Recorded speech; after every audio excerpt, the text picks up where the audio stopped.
काय ग, विचारलंस का त्याला? नाही ग, कसं विचारू? बघा नंतर वेळ निघून जाईल. ते पण बरोबर आहे ग.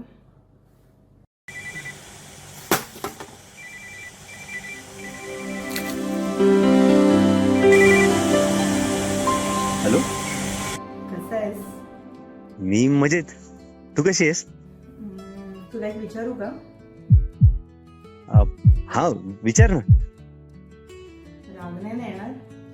अरे रागवायचं काय? विचार. नक्की विचारू? बघ राग आला तर. हे बघ, सिलेंडर सोडून बाकी काहीही विचार. हा.